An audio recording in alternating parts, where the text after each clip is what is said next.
If you are seeing this content, if you do like articles like this, if you feel like this is something that's interesting to you, again, our mantra, helping managers, leaders, and entrepreneurs get better at what they do. This is our attempt to do that each week. And so let's go through the articles and share with you some of the insights that I talked about earlier this week. The first article we have is Approaching Compensation and Equity Conversations with Transparency.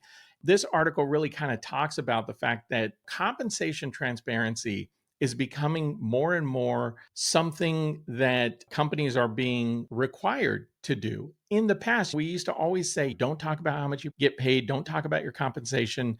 Those aren't conversations to have. And over time, people have realized that not talking about pay, and I think I really saw this a lot during the housing bust back in 2008, and even more so around COVID. Look, when you're out of work or when you're looking for work or when you need more money, for some people, all bets are off. Like there's no shame in looking for work, there's no shame in being out of work. And it's important to have conversations about how much do you need to be able to take care of the things that you have going on in your life. And so having more transparent conversations around compensation is really important for this evolving workforce that we have. When companies are more transparent about pay, it does build credibility and it does help people feel like nothing is being hidden. It helps to foster a little bit more loyalty and fairness. In some cases, in some states, it is really becoming a legal requirement to post that information out there. Now, something I want to share with you guys, if you weren't aware, there actually is a government-run website. It's called ONET Online. And when I teach, I tell my students about this website all the time. It's a website that captures virtually every job title in the US.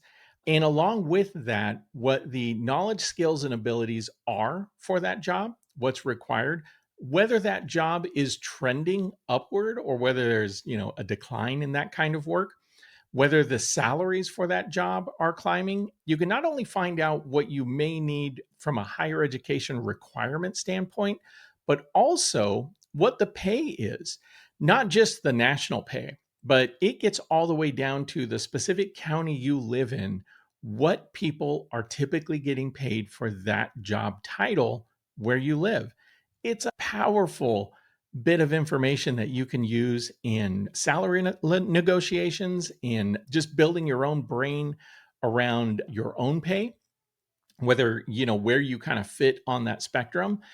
And then the other thing to think about is if you're thinking about transitioning into a new career, or you're going to college and you're looking at your job prospects and you're like, I'm not sure what I want to do, or maybe you do have an idea and you're getting this degree to go into a field.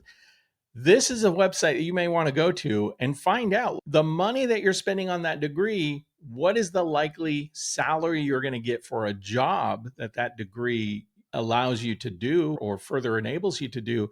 Are you maybe paying a little bit more for your degree than you should, given what you're going to earn in a job, you know, in that job that you're looking for, right? So great website, ONET Online. Go check it out. It is a fantastic website for you to look at, and kind of goes along with our article here about equity, conversations, and transparency.